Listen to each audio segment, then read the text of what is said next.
ઓમ ઓમ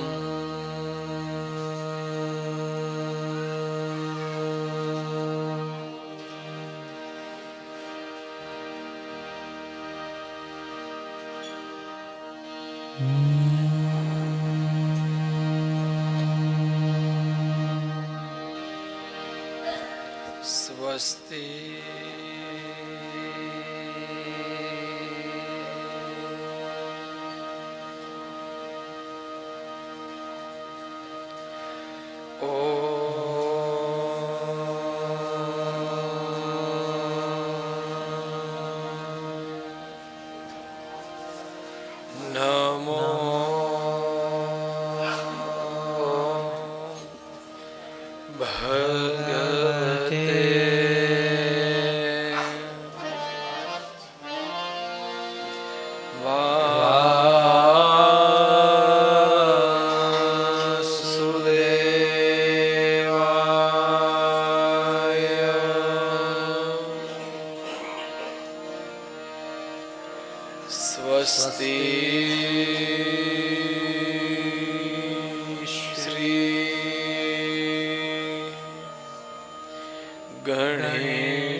સરા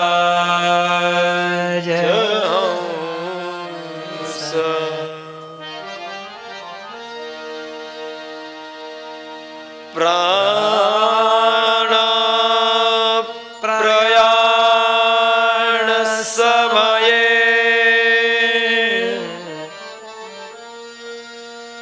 કફવાત પિત્તે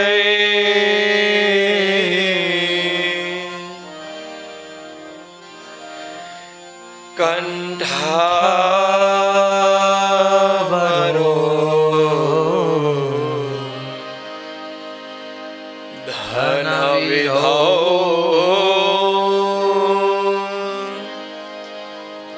સ્મરણ કુતસ્તે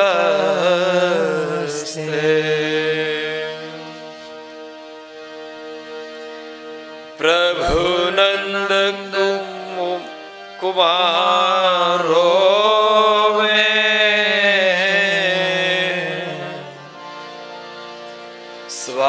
સ્વામિની વૃષભાનુજા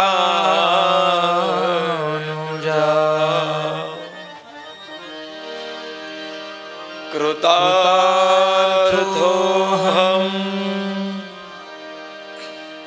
કૃતાર્થોહમ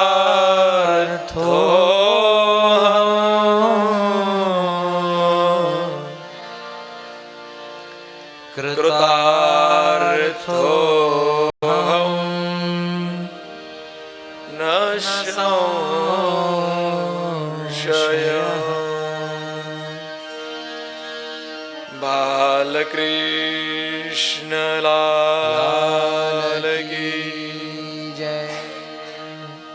ગોવર્ધન નાથ કી જય. દ્વારિકાધીશ કી જય.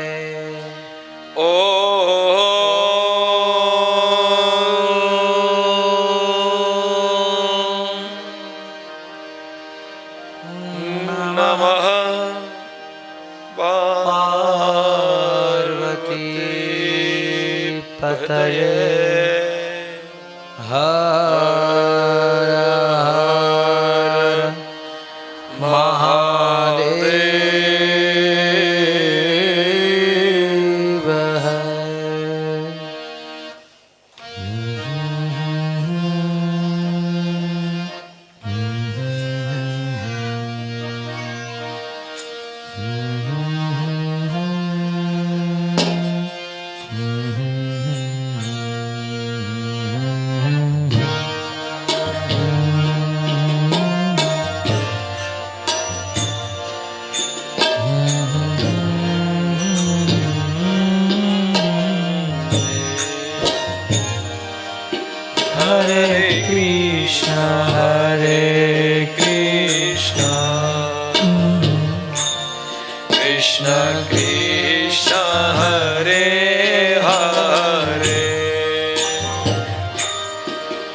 Hare Rama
Hare Hare, Oh Hare Rama Hare Rama,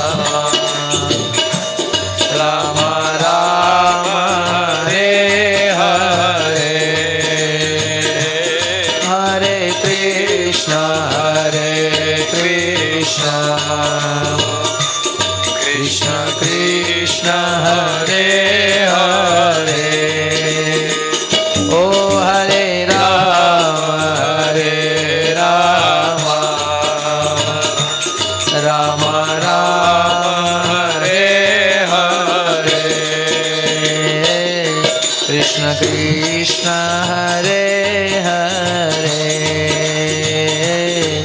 Rama Rama Hare Hare.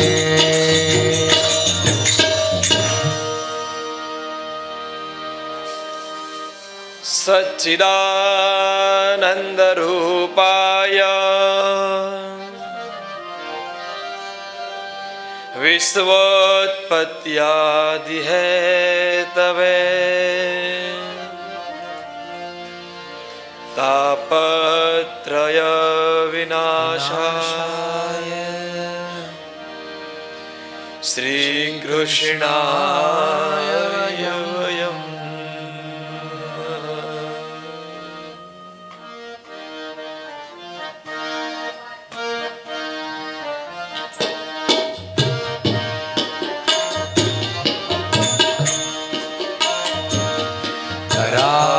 Kararavinde napadarvindam mukharavinde viniveshayantam vatasya patrasya pute shayanam balam mukundam manasa smarami.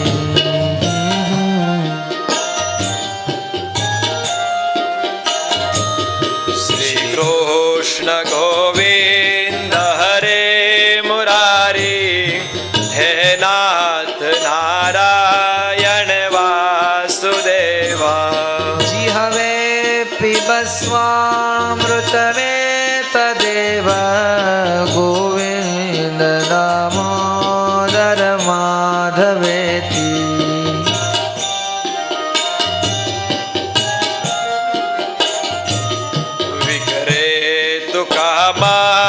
Khila Gopakanya Murari Padar Pita Jita Vruti Dadhyadikam Mohavashada Vochat Govinda Damodara Madhaveti.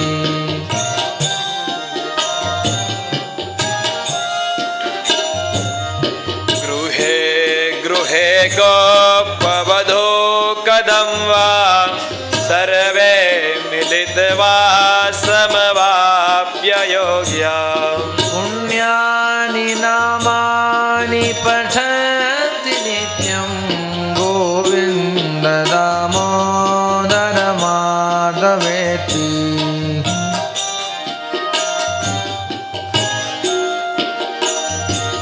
Sukham shayanam nilaye nijebi namani Vishnu pravadanti mardya tenishchitam tanmayata vrajanti Govinda Damodara Madhaveti.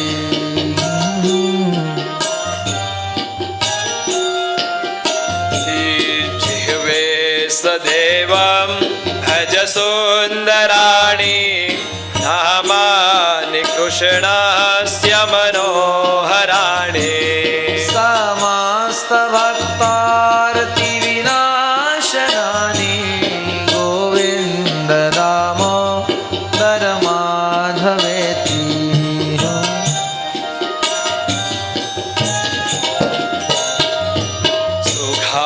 Sukhavasane idameva saram dukhavasane idameva geyam dehavasane idameva japyam Govinda Damodar માધવેતી.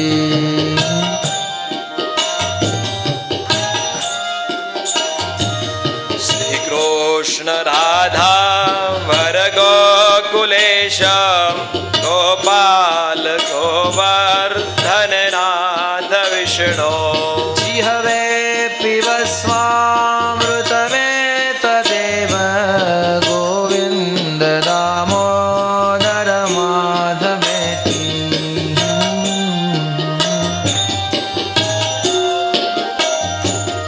Govind Damodar માધવેતી. હે કૃષ્ણ હે યાદવ હે સખેતી. હે કૃષ્ણ હે યાદવ હે સખેતી. હે કૃષ્ણ હે યાદવ હે સખેતી.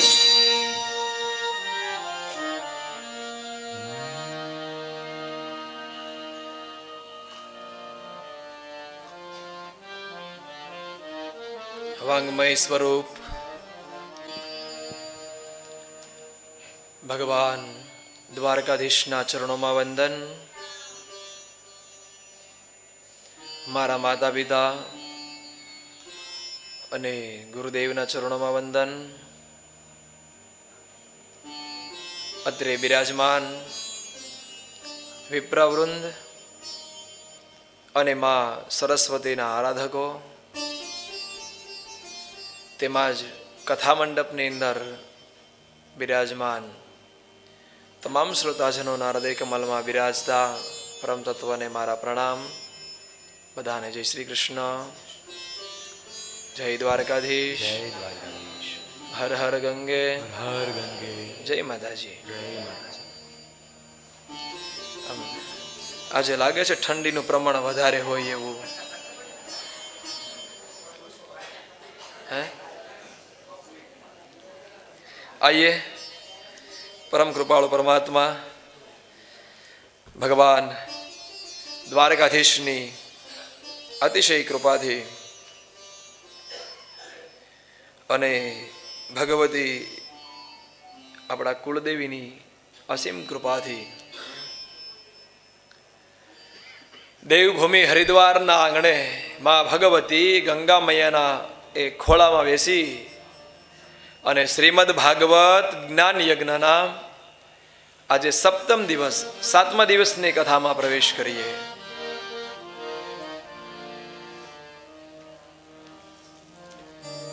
આજે 7મા દિવસની કથામાં પ્રવેશ કરવો છે અને શ્રીમદ ભાગવત જ્ઞાન યજ્ઞનો આજે છેલ્લો દિવસ. અહીંયા આપણી આજે કથાનો વિરામ થવાનો છે. સ્વદર્શન ગ્રુપ દ્વારા ફરી એકવાર મનુભાઈ, શક્તિભાઈ, હિંમતભાઈ, કાંતિભાઈ, ભરતભાઈ, ઠાકોરજીને પ્રાર્થના કરી બધા મળીને કે તમને આવીને આવી પ્રેરણા આપે.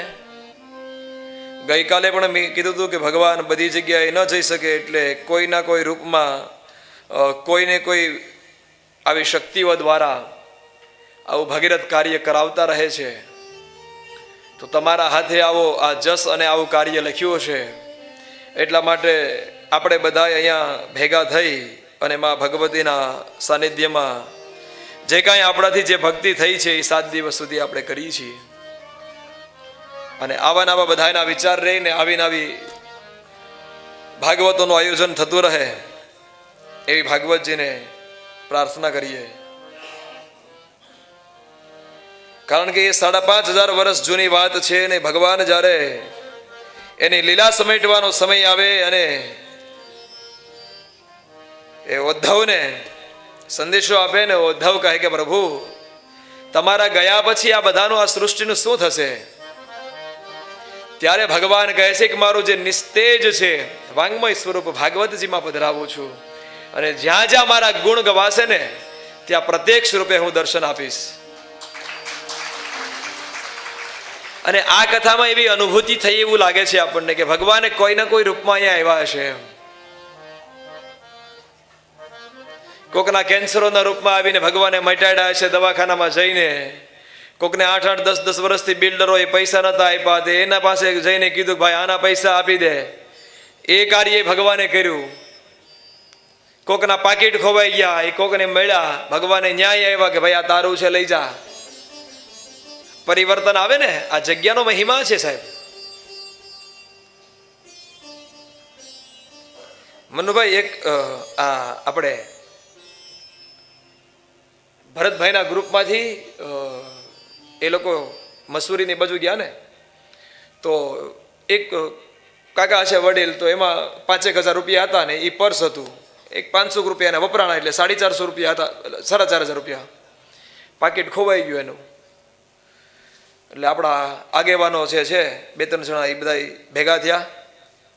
લીંબડી ગ્રુપ, ભરતભાઈ છે, એ આ 2-3 જે વડીલો હતા સભ્યએ પ્રવીણભાઈ ને બધા મળ્યા. લગભગ ગઈકાલની જ વાત છે, ગઈકાલે સાંજે. એ કહે કે આ વડીલ છે, છોકરાઓ તો આવ્યા નથી, કદાચ અહીંયા હરિદ્વાર સુધી આવ્યા છે, કાંઈ લેવું હોય અને ખિસ્સામાં કાંઈ ન હોય, મૂંઝાતા હોય, વાપરવાના કાંઈ નથી રહ્યા, કારણ કે જે હતું એ અચ્યુતમ કેશવમ થઈ ગયું છે. એટલે કે આપણે મળીને જે શક્તિ હોય આપણે એને પૈસા કરી દેવા છે. અને 10 મિનિટમાં એ લોકોએ મળી અને એમને પૈસા પણ આપી દીધા છે. એટલે એ આ જગ્યાનો મહિમા છે. આ જગ્યામાં આવો ને તો આવા તમને સદવિચારો આવે.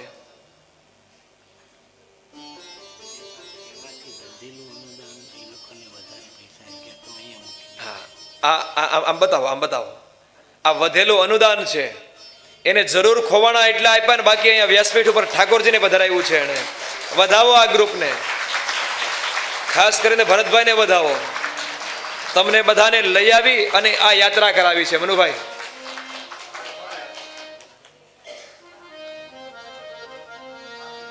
એટલે એનું પણ તમારે ધ્યાન રાખવું પડે. એ 100% આપે ને, તમારે 20% તમારા ગ્રુપે એને તમારે આપવું જોઈએ. વધારે એની એ અપેક્ષા નથી રાખતા, પણ કોઈ આપણા માટે કરે ને તો થોડુંક આપણે પણ સામે કરવું જોઈએ. એટલે એવું કંઈ કાર્ય જ્યારે આવી રીતે થાય તો કોઈ ન કરો કે 2 શબ્દ ભરતભાઈને સાંભળવા પડે. એટલે આ ધ્યાન આપણે રાખવું જોઈએ. આ જગ્યાનો મહિમા છે દાદા. અહીંયા આવે ને એટલે ઓલું કહે ને કે ટાઢિયો તાવ અને એ ઓલા મૂંઢિયા ગુમડાની રૂજ ને દિલની દાતારી, આ બધું અંદરથી આવ્યા, કોઈ અપાવે એમ ના થાય. એટલે આ જગ્યામાં આવે ને એટલે અંદરથી આમ ઉબળકા આવે અને પછી નીકળી જાય. ગઈકાલની કથામાં પ્રવેશ કરીએ. ઘણી બધી કથા બાકી છે, સમય થઈ ગયો છે. ગઈકાલે ભગવાનના લગ્નનું એક કથા આપણે બધાએ શ્રવણ કરી અને ભગવાનના લગ્ન કરાવ્યા આપણે. તમે બધા ભાગ્યશાળી છો સાહેબ કે એ બ્રહ્માંડનો નાયક છે. બાપના બાપ કહેવાય, જે સર્જન કરે, પાલન કરે, પોષણ કરે અને અંતે વિનાશ કરે. આ ત્રિભુવનનો નાથ, અને એના લગ્નમાં સાહેબ તમે બધા હાજરી આપી, એટલે કેટલા ભાગ્યશાળી કહેવાઓ.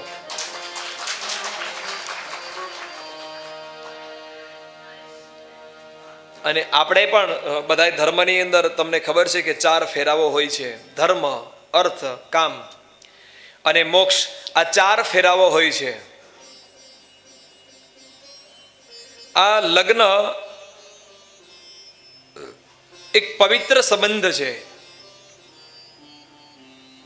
પણ લોકોએ એવી ભાવનાઓથી આને જોવા લાગ્યા છે ને કળિયુગમાં.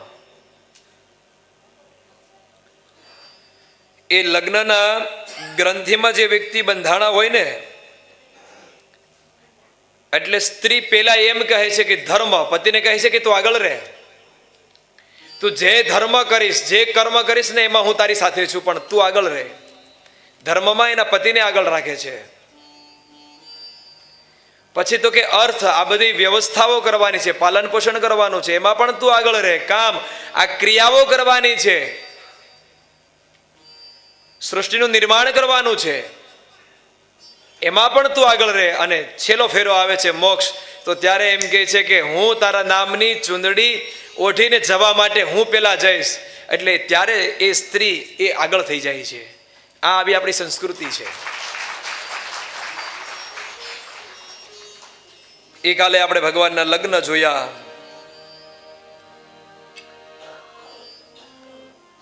અને આપણે આમ ઓલી વાતો કરતા કે હરિદ્વાર જવું છે ને કથા કરવી છે ને આ દિવસે કથા ચાલુ કરવાની, પથયાત્રા કરવી છે ને આવું બધું કરતા ને. એટલે ટ્રેનમાં બેનો મળ્યા એ બધા એમ કહેતા આપણે આમ કરવું ને અમે અહીંયા નહીં બેસીએ ને એ આવું બધું કરતા. હવે કાલે આપણે પાછું એમ જ ભેગા જવાનું છે, કથા પૂરી થઈ ગઈ. હે, કહેવાનો મારો તાત્પર્ય એ છે કે સમય નીકળતા વાર નથી લાગતી. પરીક્ષિત પાસે નિશ્ચિત હતો કે 7મા દિવસે મારું મૃત્યુ છે. તમારો આજે 7મો દિવસ આવી ગયો, પણ આપણને ખબર નથી આજે આપણા 7મા દિવસની કથા પૂરી થવા જઈ રહી છે. મને એક આપણું જૂનું ગીત યાદ આવે છે. આ ક્ષણિક સમય છે તમારી પાસે, અને જો આ તમે આને વેડફી નાખો ને, આ એકવાર નીકળી ગયા પછી પાછો નથી આવતો. આપણે કથાનો પહેલો દિવસ તમે આપણે અહીંયા લાવો છે, કોનામાં તાકાત છે? કોણ લાવી દે? આવશે?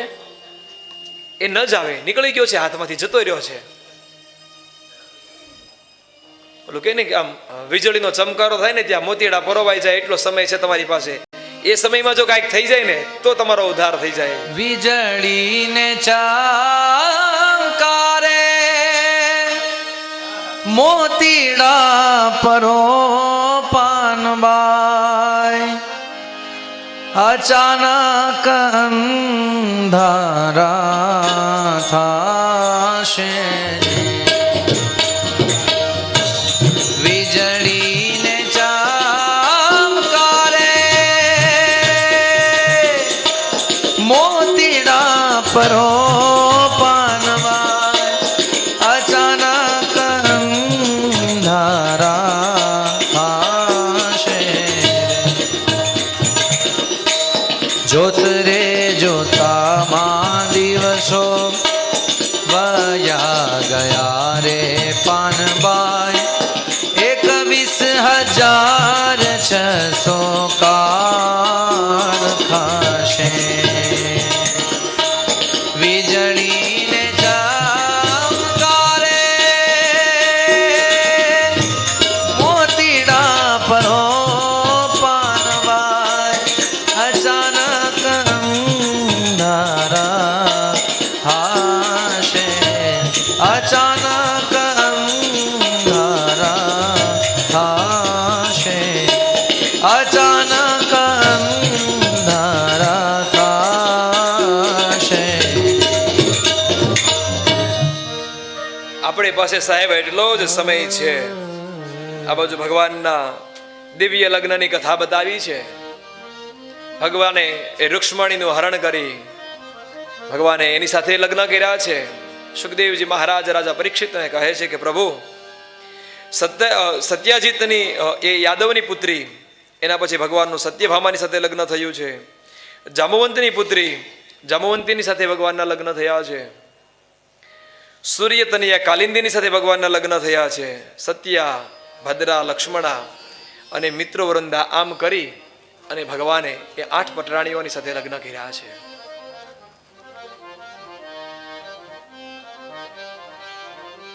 આપણે કહીએ છીએ 16,008. આ બાજુ એક વખત ભૌમાસુર નામનો એક રાક્ષસ છે અને એને 16,100 કન્યાઓને કેદ કરી છે.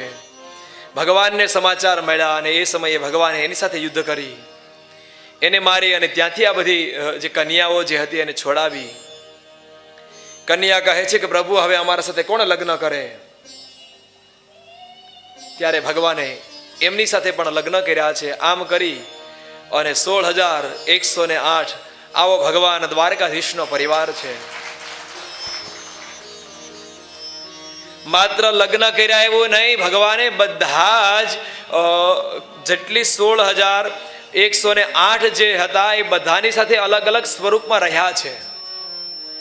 પ્રભુએ બધાનું ધ્યાન રાખ્યું છે. અને આ બાજુ શ્રી કૃષ્ણ ભગવાન કનૈયા અને રૂક્ષ્મણીથી પેલું સંતાન થયું છે પ્રદ્યુમ્ન મહારાજ, અને સાક્ષાત કામદેવનો અવતાર છે. કથા બહુ વિસ્તારથી છે. એ પ્રદ્યુમ્ન મહારાજે સમ્રાસુરનો વધ કર્યો છે એની કથા બતાવી છે. સમ્રાસુર પણ કામદેવ છે, પણ બંનેમાં તફાવત છે. એક ભક્તિ રૂપી કામદેવ છે અને એક કામના રૂપી કામદેવ છે. એમનો પણ નાશ કર્યો છે ભગવાને. અને શ્રી સુખદેવજી મહારાજ રાજા પરીક્ષિતને કહે છે, આ બાજુ રૂકમીને હવે મનની અંદર એવું થયું છે કે મારું અપમાન થયું છે, મારે મારા બેનના જેની સાથે લગ્ન કરાવવા હતા ત્યાં થયા નહીં, એટલે એ ત્યાંથી છોડી અને ભોજગઢ નામના એક નગર વસાવી ત્યાં રહેવા માટે આવ્યા છે. આમ કરતા કરતા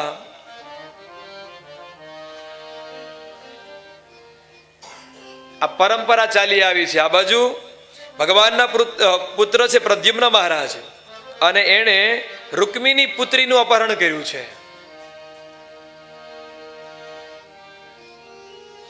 કનૈયાએ કોનું અપહરણ કર્યું હતું? રૂક્ષ્મણીનું. અને ભગવાનના પુત્ર એ રૂકમી જે છે એમની પુત્રીનું અપહરણ કર્યું છે. અને એ વિસ્તારથી કથા બતાવવામાં આવી છે. અને એ બાણાસુરની પુત્રી હતી ઉષા, આપણે ઓખા કહીએ છીએ, એનું લગ્ન કર્યું. 1000 હાથ હતા. અને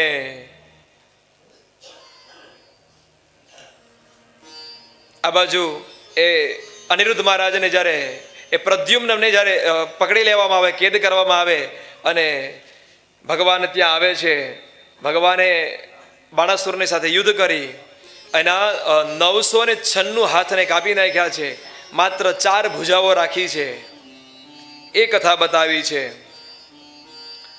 નૃંગરાંગ રાજાનો ઉદ્ધાર કર્યો એ કથા બતાવી છે. અને હવે આ બાજુ એક વખત રેવત નામના પર્વત ઉપર દાઉજી મહારાજ ત્યાં પધારે છે. અને ઘણા બધા રાક્ષસોની ત્યાં કથા બતાવવામાં આવી છે. અહીંયા આ કથા બતાવીને એટલે 30 અધ્યાય આમ પાછળ વયું જવું પડ્યું, કારણ કે અહીંયા હવે આ કથા સંક્ષિપ્તની અંદર થઈ ગઈ છે. અહીંયા ભગવાનના મોક્ષની કથા બતાવી છે, ભગવાને સ્વધાગમન કર્યું એની કથા બતાવી છે. પણ દાઉજી મહારાજે આ રાક્ષસોનો વધ કરી અને એક વખત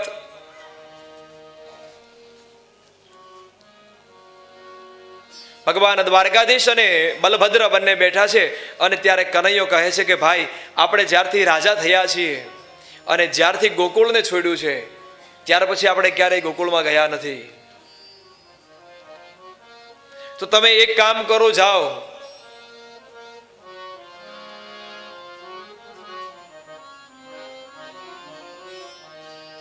ઘણીવાર માણસને ફરજ એવી હોય ને કે એ સંબંધોને પણ દૂર કરવા પડે. ભગવાન દ્વારકાધીશ કહે છે કે મારી ફરજ છે, હું રાજા છું, હું છોડીને ન જઈ શકું. બલભદ્ર મહારાજ એનું હળમુસળ લઈ અને ગોકુળમાં પધાર્યા છે. ગોકુળવાસીઓ બધાની સાથે રહે છે. અને એ જગ્યા ઉપર ગોકુળવાસીઓને કહે છે કે તમે માત્ર આ ગાયોનો વ્યવસાય જે કરો છો ને, આ તો તમે કરો જ, પણ આને એગ્રીકલ્ચરનું આ બધું ખેતીનું એ બધું હતું ને એમાં થોડો વધારે ઇન્ટરેસ્ટ હતો, એટલે એને કીધું કે તમે થોડી ખેતી કરો. ગોકુળવાસીઓ કહે છે કે શું કરવું, યમુના તો ઘણા બધા દૂર છે, પાણી કેવી રીતે લાવવું? અને એ સમયે નહેરની વ્યવસ્થા કરવામાં આવી ને અત્યારે આપણે અહીંથી કચ્છના છેડા સુધી પાણી લઈ જઈએ છીએ. એ બલભદ્ર મહારાજે શીખવાડ્યું છે કે આવી રીતે એક જગ્યાએથી બીજી જગ્યા ઉપર લઈ જવાય. અને એક વખત નારદજીને એ મનમાં વિચાર આવ્યો છે કે ભગવાને એટલા બધા લગ્ન કર્યા છે ને એટલા બધા સંતાનો છે, ભગવાન આ બધાનું કેમ પોષણ કરતા હશે? અને એ ત્યાંથી નીકળે છે એટલે જાંબુવંતીને મળવા માટે જાય. એના મહેલે જાય તો ભગવાન ત્યાં છોકરાઓને હિસકો નાખતા હોય. ત્યાંથી દર્શન કરીને જેવા નારદજી નીકળે ને જાય સત્યભામાને ત્યાં, તો એકાદાને નવરાવતા હોય ભગવાન. વળી ત્યાંથી આગળ નીકળે લક્ષ્મણ અને ત્યાં જાય તો ત્યાં ભગવાન કંઈક રસોડામાં કામ કરતા હોય. જેને ત્યાં ગયા ત્યાં પ્રભુએ અલગ અલગ રૂપની અંદર બતાવ્યું કે હું અહીંયા બધી જગ્યાઓ પર છું. એ નારદને જે મોહ થયો હતો એનો પણ ઉદ્ધાર કર્યો છે. એના મોહનો એનો જે સંશય હતો એને મટાવ્યો છે. અને સુખદેવજી મહારાજ રાજા પરીક્ષિતને કહે છે કે એક વખત પાંડવોએ રાજસુ યજ્ઞ કર્યો છે. અહીંયા કરોડોમાં કંકોત્રીઓ છપાવી છે અને બધી જગ્યાઓ પર આમંત્રણ આપ્યું છે. અને બહુ સરસ ભાગવતજીમાં અહીંયા લખ્યું છે કે આ જે વાત આવી ને એ જ સમયે બીજો એક સંદેશો આવ્યો છે કે જરાસંઘ જે છે ભગવાને એને 17 વાર જવા દીધો, 18 વાર જવા દીધો, એને માર્યો જ નથી. એ જેટલી વાર આવ્યો એનું જો સૈન્ય હતું એનો નાશ કર્યો છે. એને 20,000 રાજાઓને કેદ કર્યા છે અને એનો પણ સમાચાર આવ્યો. અને ભગવાને સભા હતી અને સભામાં 2 સમાચાર આવ્યા છે. એક તો કે પાંડવો રાજસુ યજ્ઞ કરે છે અને બીજી બાજુ તો કે જરાસંઘે રાજાઓને કેદ કર્યા છે એને છોડાવવા.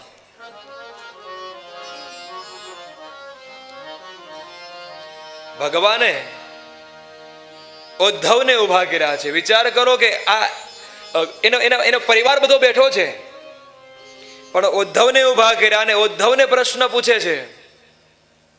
પરિવાર વિચારવા લાગ્યું. અને ક્યારેક તમારી પાસે કાંઈક હોય ને તો બીજા વ્યક્તિને તમારે એક મોકો આપો. આ ભગવાન અહીંયા બતાવે છે. મનુભાઈ આપણી પાસે હોય તો ક્યારેક બીજાને મોકો આપવો જોઈએ કે તારામાં ટેલેન્ટ કેવું છે, તું શું કરી શકે, આપણે એને મોકો આપવો જોઈએ. ભગવાને અહીંયા ઉદ્ધવને ઉભો કરીને ઉદ્ધવને પ્રશ્ન કરે છે કે ઉદ્ધવજી તમે કહો કે પેલા ક્યાં જવું જોઈએ, પાંડવોના રાજસુ યજ્ઞમાં જવું પડે કે આજે રાજાઓને કેદ કર્યા છે ત્યાં યુદ્ધ કરી અને રાજાને છોડાવવા જવા પડે? ઉદ્ધવજી બહુ સરસ જવાબ આપે છે સાહેબ. ઉદ્ધવ એમ કહે કે પ્રભુ જો તમે મને પૂછતા હો અને મને ખબર છે કે હું 100 વર્ષ 125 વર્ષથી તમારી હારે છું. જ્યારે ભગવાન મથુરામાં પધાર્યા એ 11 વર્ષ ને 52 દિવસના હતા ત્યારથી હું તમારી સાથે છું. સમજો કે 110 વર્ષ તો પાકા થઈ ગયા છે. અને ભગવાનને ખબર છે કે આની અંદર કેટલી વસ્તુઓ પડેલી છે. ક્યારેક એ વસ્તુને પણ ઉજાગર કરવી જોઈએ સાહેબ. ક્યારેક કોકને પૂછવું જોઈએ કે આ શું કરાય, તમારામાં આવડત હોય તો. ભગવાન કનૈયો કહે છે કે મને 2 સમાચાર આવ્યા છે ઉદ્ધવ. પાંડવો રાજસુ યજ્ઞ કરે છે અને ત્યાં હાજરી દેવી જોઈએ કે જરાસંઘે જે રાજાઓને કેદ કર્યા છે એને છોડાવવા જવું જોઈએ. અને ત્યારે ઉદ્ધવ કહે છે કે પ્રભુ મને પૂછો છો ને તો મને ખબર છે કે જો રાજસુ યજ્ઞ કરવો હોય તો દિગ્વિજય કરવા માટે જવું પડે. ચારેય દિશાઓની અંદર જઈ બધાય રાજાઓને જીતવા પડે. અને રાજાઓને જીતવા જઈએ ત્યારે આપણે જરાસંઘને પણ જીતી લેશું. એટલે આપણે પાંડવોના રાજસુ યજ્ઞમાં પહેલા જવું જોઈએ. બહુ સરસ અને જવાબ આપ્યો છે. પ્રભુને તો ખબર હતી ને કે મારે શું કરવું છે, પણ પ્રભુને એ પણ ખબર હતી કે હવે મારો સમય પૂરો થયો છે અને આ જે વ્યવહાર છે, આ જે મારામાં જે પડેલું છે કોને દેવું, એ માટે અહીંયા એની પરીક્ષા કરે છે. એટલે 50 વર્ષ ને 60 વર્ષ થાય ને એટલે આપી દેવું, મૂકી દેવું. એમ આ ભગવાને હવે મૂકવાની તૈયારી કરે છે કે મારે હવે આ છોડીને કોને દેવું, તો કે જે આ કરી શકતો હોય ને એને. એટલે એવા છોકરાઓની જવાબદારી આપજો, એને ક્યારેક પૂછજો ને એને કહેજો કે બેટા આ કરાય, આ કરો. ગળે બાંધતાની કાંઈ નહીં આવે હારે.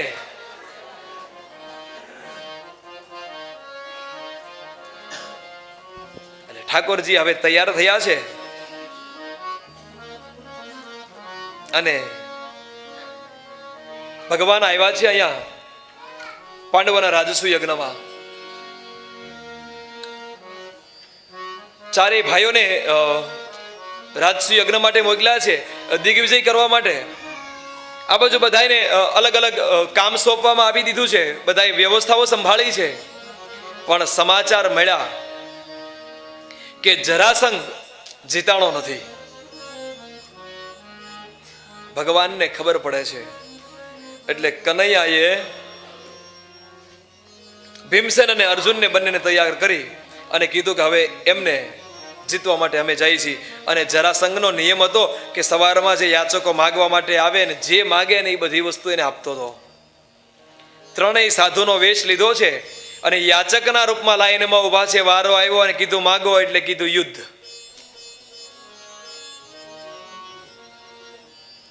જરાસંઘ હલી ગયો કે સાધુના વેશમાં આવીને યુદ્ધ માગો છો, પણ તમે માગ્યું છે ને એટલા માટે યુદ્ધ કરવા માટે તૈયાર છો. એટલે કનૈયો આગળ હતો. કનૈયાને કહે કે ભાઈ તું તો 17 વાર ભાગી ગયો છો, તારી હારે યુદ્ધ ના કરાય, તું તો ગમે ત્યારે ભાગી જા.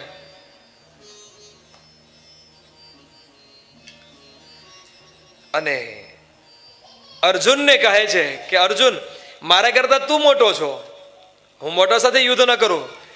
યુદ્ધ કરવું હોય તો ભીમસેન આવે તો લડાઈ. ભગવાન કહે કે ઈ જ કરવાનું હતું. ને ભીમ કહે કે હોળીનું નાળિયેર હું, એ કહે નહીં, હોળી તું ને નાળિયેર એને હોમી દેવાનો છે આપણે. એનો વધ તો કે તારા હાથે લખાણો છે. અને ત્યાં યુદ્ધ કરે છે. જરાસંઘનો વધ થાય છે. અને આ બાજુ ભગવાન એ રાજસુ યજ્ઞ કરે છે. બહુ વિસ્તારથી કથા છે રાજસુ યજ્ઞમાં. અહીંયા ભાગવતજીમાં એમ લખ્યું છે કે બધાને કામ સોંપાણા. છેલ્લે ભગવાને કસોટો વાળી અને જે મહેમાનો આવ્યા ને જેમાં તેના પતરાવળીઓ ઉપાડી છે, ભગવાને એની પટરિયાઓની સાથે ત્યાં ઝાડુ લગાડ્યું છે, કચરો સાફ કર્યો છે સાહેબ. એટલે આનો અર્થ એવો થાય કે તમે જ્યાં જાવ ને એ વ્યવસ્થાના રૂપ તમે એની ભેગા ભળી જાઓ. એ પણ આ કનૈયો શીખવાડે છે, આ ભાગવત શીખવાડે છે આપણને. અહંકાર અભિમાન હોય ને એ પણ અમુક સમયે મૂકી દેવું જોઈએ તમારે. સોનાની નગરીનો માલિક હતો સાહેબ.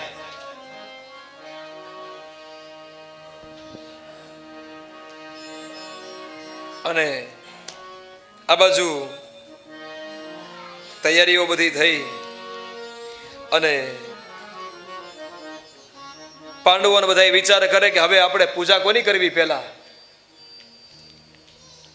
કોઈ કે કનૈયાની કરો, કોઈ કે ઓલાની કરો, પણ કનૈયાનું નામ આવ્યું એટલે બધા રાજી હતા. પણ બે ત્રણ ને બિચારાને વાંધો હતો અંદર. આપણામાં એવું હોય, આપણે કોઈને આગળ કરીએ તો બે ત્રણ ને બહુ દુઃખ થતું હોય. આ ભાગવતની કથા નથી, તમારા ને મારા જીવનની કથા છે.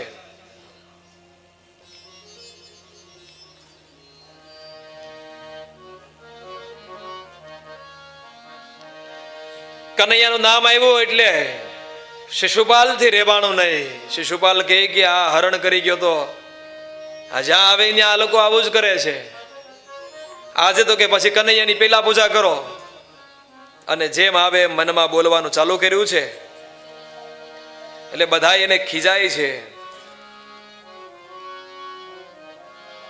કનૈયો કહે છે કે એનો મારો હિસાબ બરાબર છે, મેં એને કીધેલું છે. અને ફૈબાનો છોકરો થાય, ફૈબાને કીધેલું છે કે 100 ગાળો બોલે ત્યાં સુધી માફ, અને એની માથે એક બોલે તે દી એનો વધ કરી નાખીશ. આનાથી સહન ન થયું એટલે 90, 95, 99, 98 પછી આમ 99 પૂરા કર્યા અને હો ભગવાન કહે કે હવે સાવધાન થાજે. ને એક બોલ્યો, ભગવાને એનો પણ ત્યાં ઉદ્ધાર કર્યો છે. એક દ્વારપાળને રજા આપી છે. આ બાજુ એક વખત દાઉજી મહારાજ પણ જુગઠું રમવા માટે બેઠા છે. અને એની સામે દંતવક્રના બધા બેઠા છે.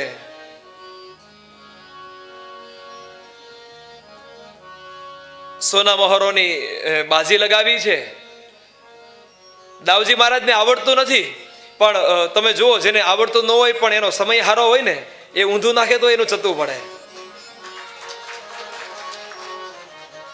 મને ગઈકાલની વાત, મનુભાઈની વાત યાદ આવી.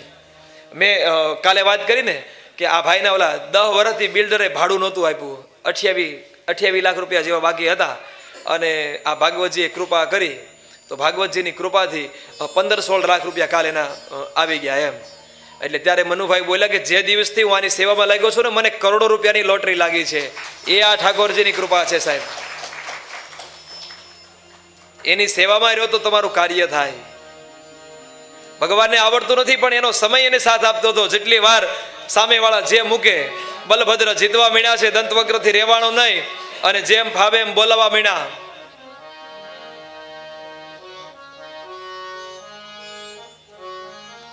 આનો મગજ ગયો એટલે ન્યા એને પણ એક ભોગળીઓ મારીને એનો પણ ઉદ્ધાર કર્યો. ભગવાનના છેલ્લા 2 દ્વારપાળ હતા. આ છેલ્લો અવતાર હતો શિશુપાલ ને દંતવક્ર. અહીંયા બેનો ઉદ્ધાર કરી ભગવાને એને પણ એની સેવામાં ત્યાં મોકલી આપ્યા છે. એનાથી પછી આગળ જઈએ.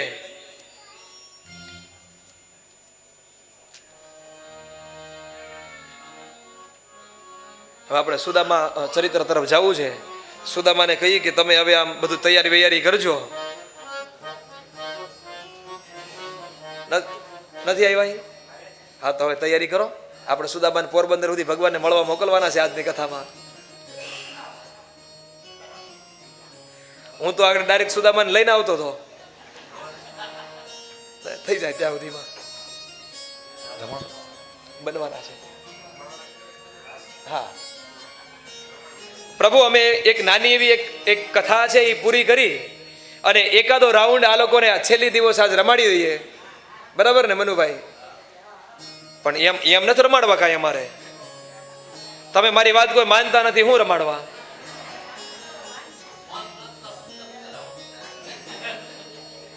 અને આ બાજુ પાંડવોનો રાજસુ યજ્ઞ ચાલે છે. આ બાજુ બધી પૂજાઓની તૈયારી થઈ છે અને શાલ્વોએ દ્વારકાની ઉપર આક્રમણ કર્યું છે.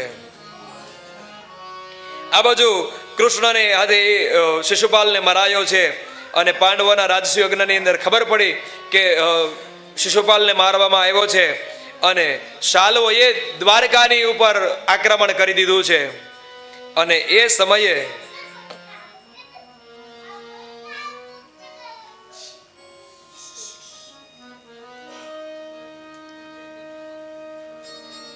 રમવા દો એને. તમે અહીં ધ્યાન રાખો, છોકરાઓ રમવા દો.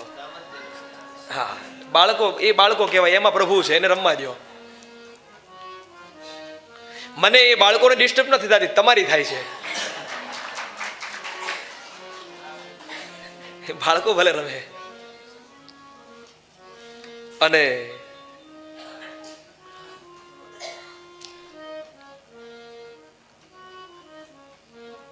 દ્વારકાની ઉપર આક્રમણ થયું છે. આ બાજુ સમાચાર મળ્યા, દાઉજી મહારાજ સૈન્ય લઈ અને ત્યાં જાય છે. શાલ્વોનો વધ કર્યો છે. અહીંયા પ્રસિદ્ધ કથા છે, અહીંયાથી જ કથા થાય છે. પણ ભાગવતની કથા એવી છે કે પેલા વર્ણન આવી જાય ને પછી એની કથા આવે. અહીંયા રાજસુ યજ્ઞ પૂરો થાય છે અને એના પછી પાંડવો અને કૌરવોની યુદ્ધની કથા બતાવે છે. 12 વર્ષનો વનવાસ, લાક્ષાગૃહની અંદર ભગવાન એને યુદ્ધમાંથી અગ્નિમાંથી બચાવે છે, એ બધી કથા છે. અને શ્રી સુખદેવજી મહારાજ રાજા પરીક્ષિતને કહે છે કે ભગવાનના એક મિત્ર પણ છે, એક સખા પણ છે. એની કથા આપણે કેવી છે એના પહેલા થોડી વાર આપણે બધા રાસ રમી લઈએ અને પછી સુદામા ચરિત્રની કથા તરફ આપણે જઈએ. શ્રી દ્વારિકાધીશ મીઠા મીઠા નાદ વેણુ ના દૂરથી આવીને મારે કાને અથડા. મીઠા મીઠા નાદ વેણુ ના દૂરથી આવીને મારે કાને અથડા. નંદનો કિશોર પેલો માખણનો ચોર ઘેલો ગાયોને ચારવા વનમાં જાય. મીઠા મીઠા નાદ વેણુ ના દૂરથી આવીને મારે કાને અથડા.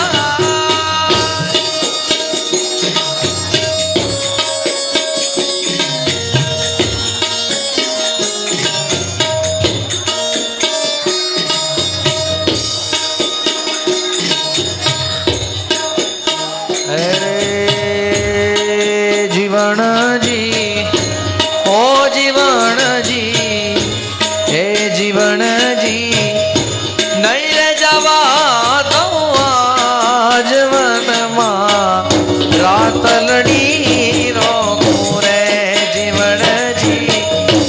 નહીં રે જવા દઉં આજ વનમાં રાતલડી રોકું રે જીવણજી. ઓ જીવણજી આ જીવણજી નહીં રે જવા દઉં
મથુરાની વાટે મહી વેચવાને નીસરી મથુરા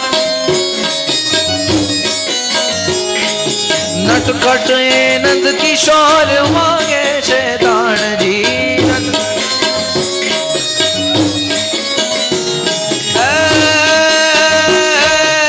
મારે દાન દેવાન લેવા મયારા રે ગોકુળ ગામના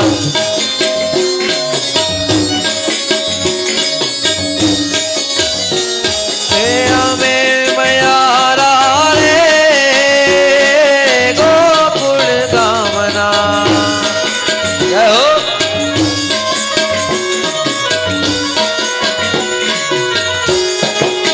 જય હો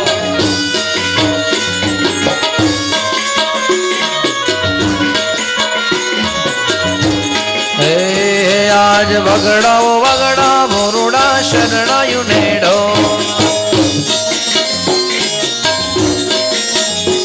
આજ વગડાઓ વગડા મોરુડા શરણાયું નેડો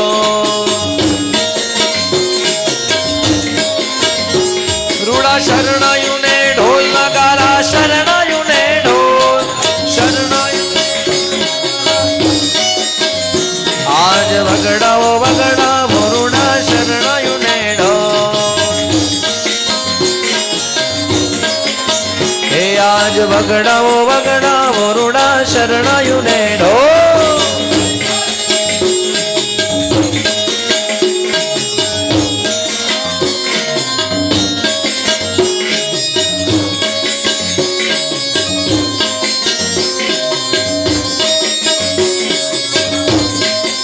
જય હો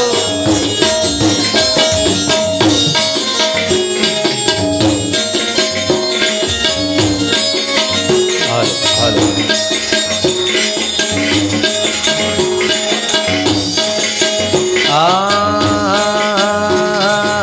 સોનાઈ ડોળી રૂપા મેલડું ને નાગર ઉભા વ્યોર રસિયા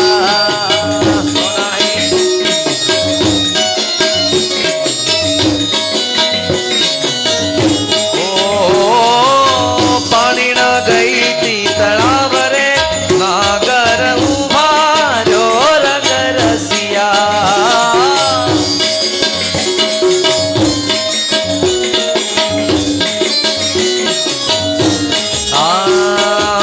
કાઠે તે કાન ઘોડા ખેલવે નાગર ઉભા વ્યોર રસિયા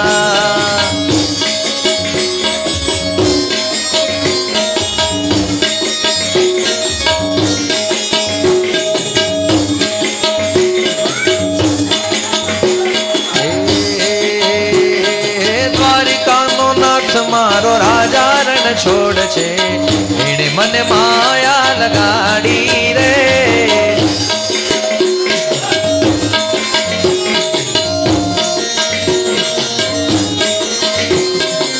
દ્વારિકાનો નાથ મારો રાજા રણ છોડ છે એણે મને માયા લગાડી રે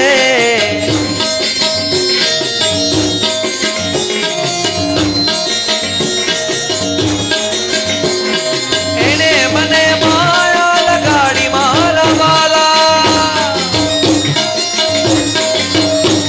એને મને માયા લગાડી મારા વાલા મારે રામે મને માયા લગાડી રે હે સુદામાનો મિત્ર મારો ગિરિધર ગોપાલ છે એણે મને માયા માયા માયા માયા માયા સુદામાનો મિત્ર મારો ગિરિધર ગોપાલ છે એણે મને માયા લગાડી રે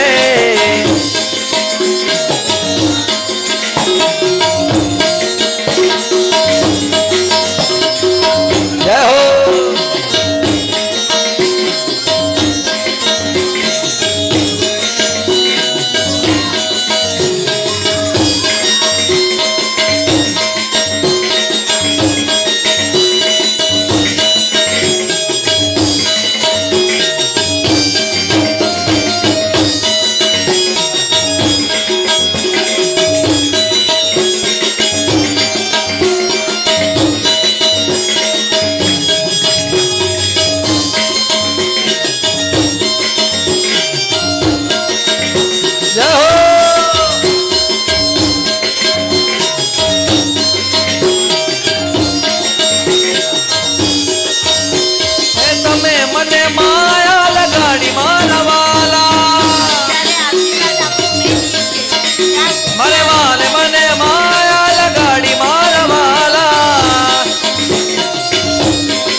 રણ છોડ છે એણે મને માયા માયા લગાડી રે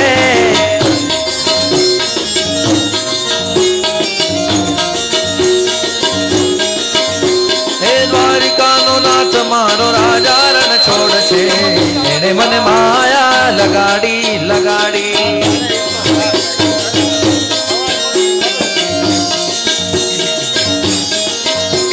શામે મને માયા લગાડી રે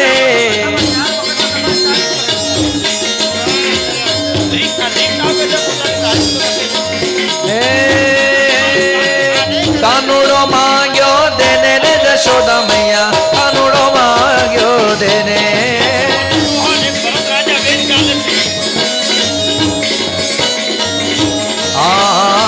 આજની રાત અમે રંગ પર રમશું આજની રાત અમે રંગ પર રમશું આજની રાત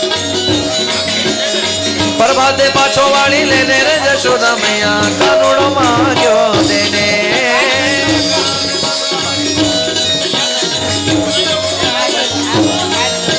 હરિ બોલ હરિ બોલ હરિ બોલ હરિ બોલ હરિ બોલ હરિ બોલ હરિ બોલ હરિ બોલ હરિ બોલ હરિ બોલ હરિ બોલ હરિ બોલ હરિ બોલ હરિ બોલ હરિ બોલ હરિ બોલ હરિ બોલ હરિ બોલ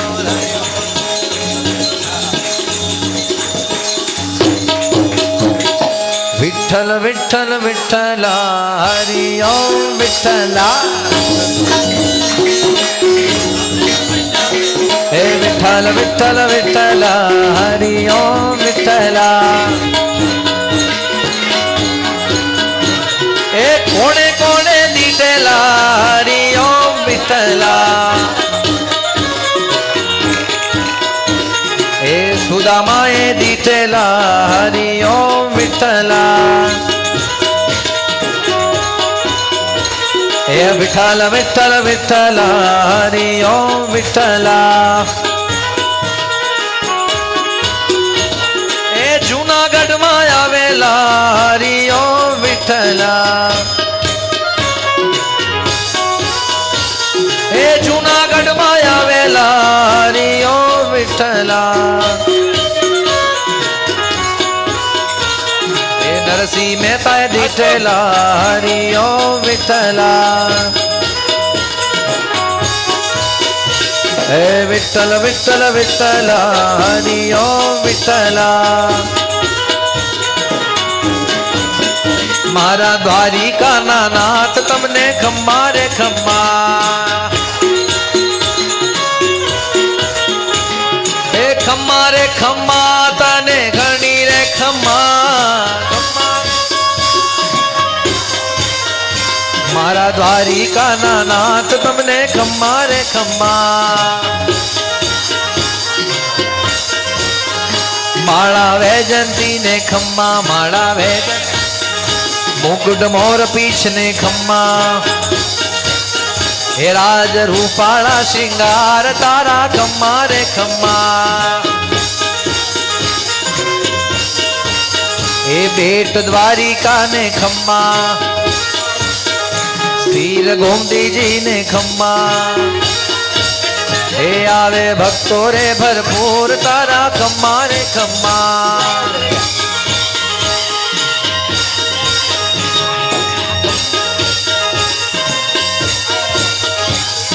ખમ્મા રે ખમ્મા તને ઘણી રે ખમ્મા હે મારા રાજા રણ છોડ તને ખમ્મા રે ખમ્મા હે ધોળી ધજાયું ને ખમ્મા 56 સીડિયું ને ખમ્મા દરિયા કાંઠે દેવળ શોભે તારો ખમ્મા રે ખમ્મા હે મીઠી મોરલિયું ને ખમ્મા હે ઝીણી ઝાલરિયું ને ખમ્મા હે તારા ભાગે નો બતવાજા તમને ખમ્મા રે ખમ્મા હે ખમ્મા રે ખમ્મા તને જાજી રે ખમ્મા ખમ્મા રે હે મારા દ્વારિકાના નાથ તમને ખમ્મા રે ખમ્મા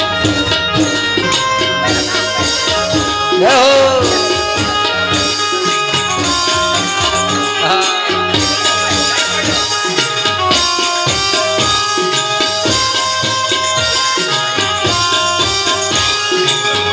જય હો. સુદામાને તૈયાર તો થવા દ્યો. સુદામાને તૈયાર તો થવા દ્યો. એ તારી ગોધેનું ને ખમ્મા, એ તારી વ્રજવેણું ને ખમ્મા, એ ગાયો ગોકુળમાં ચરાવે વાલો ખમ્મા રે ખમ્મા. એ તારી રાસલીલા ને ખમ્મા, તારી દાણ લીલા ને ખમ્મા, હે રાધા સંગે રમે રાસ રસિયો ખમ્મા રે ખમ્મા. હે ખમ્મા રે ખમ્મા તને જાજી રે ખમ્મા, ખમ્મા રે ખમ્મા. મારા દ્વારિકાના નાથ તમને ખમ્મા રે ખમ્મા. હે તારા રાસ મંડળ ને ખમ્મા, તારા વ્રજ મંડળ ને ખમ્મા, હે નિત્ય નો તમ લીલા તારી ઠાકર ખમ્મા રે ખમ્મા. હે ખમ્મા રે ખમ્મા તને જાજી રે ખમ્મા, ખમ્મા રે ખમ્મા. હે મારા દ્વારિકાના નાથ તમને ખમ્મા રે ખમ્મા. હે મારા રાજા રણ છોડ તારા ખમ્મા ને ખમ્મા. ગોવિંદ બોલો હરિ ગોપાલ બોલો, શ્રી રાધા રમણ હરિ ગોવિંદ બોલો. ગોવિંદ બોલો હરિ ગોપાલ બોલો.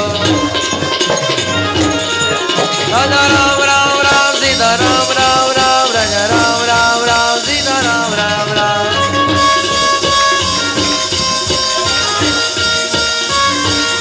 હો રાજા રામ રામ રામ સીતા રામ રામ રામ, રાજા રામ રામ રામ સીતા રામ રામ રામ.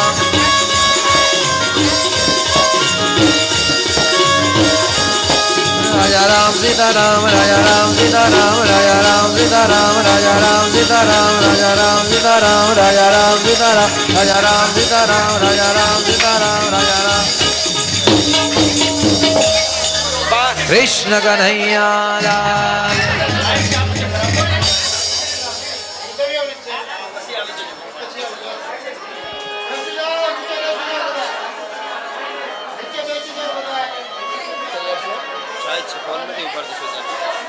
તપાસ કરો ને તમે એક તો જઈને ન્યા ઉભર તું ન્યા ઉભર હું જાઉં છું હા તો એ આવો છો હા માહોલ બનાવો છો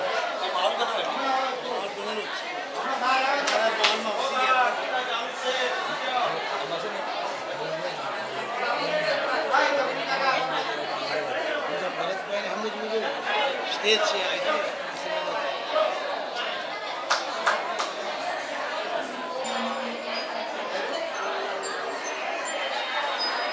કેટલી વાર છે મને થોડી ખબર હોય. કૃષ્ણ કનૈયા લાલ કી જય હો.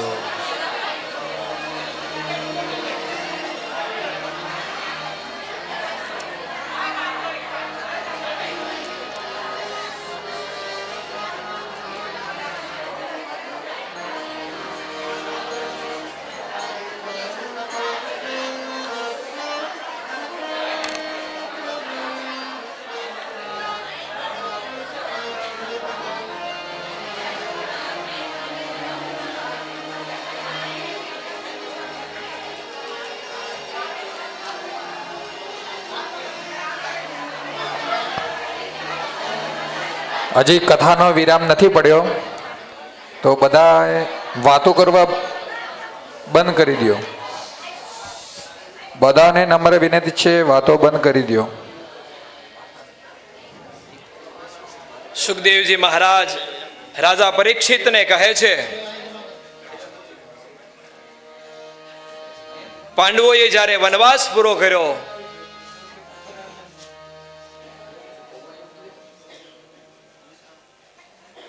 અને કુરુક્ષેત્રના એ મેદાનની અંદર જ્યારે યુદ્ધ થયું અને યુદ્ધની કથા બતાવે છે, એની સાથે સાથે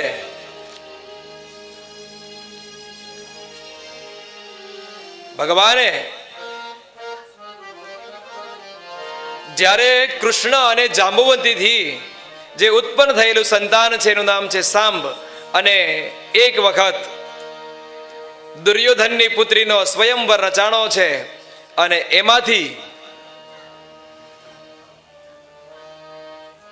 એ સાંબે દુર્યોધનની જે પુત્રી છે લક્ષ્મણા એનું અપહરણ કરી અને ભાગે છે, અને આ બાજુ એ સાંબને પકડી અને કેદ કરવામાં આવ્યા છે.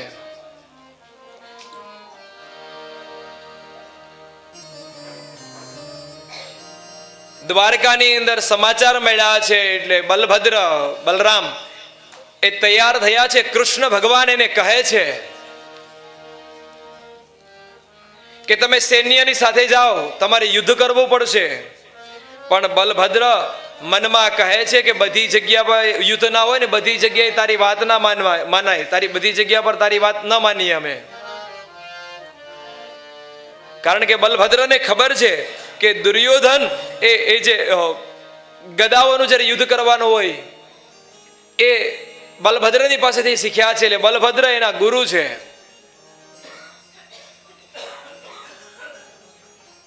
ભગવાન કૃષ્ણ કહે છે કે હું એને ઓળખું છું, તમે સૈન્ય લઈને જાઓ. બલભદ્ર માનતા નથી અને દુર્યોધનને આવી અને છોડવાની વાત કહે છે. દુર્યોધન ભગવાનની વાતને માનતો નથી, અને જ્યારે દુર્યોધને ભગવાનની વાત માની નહીં અને એ સમયે બલભદ્રને ખબર પડી કે કનૈયો જે કહે ને એ સત્ય હોય, અને અહીંયા એ દુર્યોધનની સાથે યુદ્ધ કર્યું છે. યુદ્ધ કરતા કરતા દુર્યોધનને ભાન થયું કે અમે યુદ્ધમાં આની સાથે જીતી નહીં શકીએ, એટલે લક્ષ્મણનું લગ્ન એ સામની સાથે કરાવવામાં આવ્યું છે. અને સુખદેવજી મહારાજ રાજા પરીક્ષિતને કહે છે કે જ્યારે ભગવાન સાંદીપનીના આશ્રમમાં ભણવા ગયા ને એ સમયે એમના એક મિત્ર છે અને એના સખા છે, અને એ મિત્રનું નામ છે સુદામા. એ પોરબંદરની અંદર રહે છે, અતિ ગરીબ છે.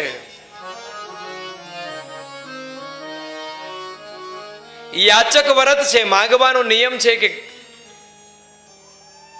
કાંઈ પણ થઈ જાય હું માંગુ નહીં. ભગવાનની અંદર અતિ પ્રેમ છે. રહેવા માટે એ જે ઘર છે એ તૂટી ગયું છે, ઝૂંપડા જેવું ઘર છે, પહેરવા માટે વસ્ત્ર નથી, ખાવા માટે અનાજ નથી, છતાં યાચક વ્રત લઈ અને આ સુદામા નામનો બ્રાહ્મણ એ પોરબંદરમાં રહે છે. શ્રી સુખદેવજી મહારાજ રાજા પરીક્ષિતને કહે છે કે એક વખતનો સમય છે, પત્નીનું નામ સુશીલા છે અને નામ એવા જ એ સુશીલાના ગુણ છે. પતિવ્રતા નારી છે, સંતાનો છે, ખાવા માટે નથી ઘરમાં અનાજ, પહેરવા માટે ઘરમાં વસ્ત્ર નથી. અને એક વખત સુશીલા એ સુદામા નામના બ્રાહ્મણને કહે છે કે તમે ઘણીવાર મને એમ કહો છો કે દ્વારકાનો નાથ ભગવાન કનૈયો તમારો મિત્ર છે, તો તમે એકવાર દ્વારકા જાઓ ને.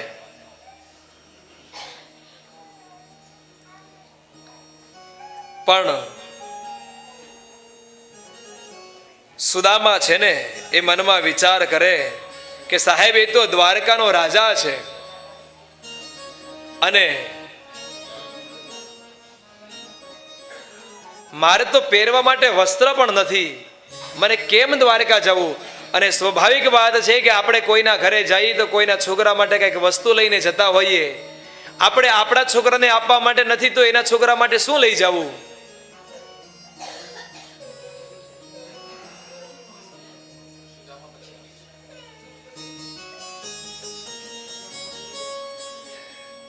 એ સુદામા નામનો બ્રાહ્મણ જ્યારે સુશીલા કહે ત્યારે એને ના પાડે છે, જ્યારે કહેવામાં આવે ત્યારે એને ના પાડે છે. સુશીલા એક વખત કહે છે કે હું એમ ક્યાં કહું છું કે તમે જઈને માગો, હું તો એના દર્શન કરવા જવાનું કહું છું, તમે એને એકવાર મળવા માટે જાઓ. આવું વારંવાર કહેવાથી એક વખત આ સુદામા નામનો બ્રાહ્મણ જવા માટે તો તૈયાર થયો છે, પણ કહે છે કે મારે હાથમાં શું લઈને જવું. સુશીલા આજુબાજુ પાડોશમાંથી એ માગવા માટે જાય. કોઈ થોડા પૌવા આપ્યા છે, વસ્ત્ર નથી, એ ફાટેલ તૂટેલ કપડાની એ ઓલી ચીંધરી બનાવીને એની અંદર પૌવા લીધા છે.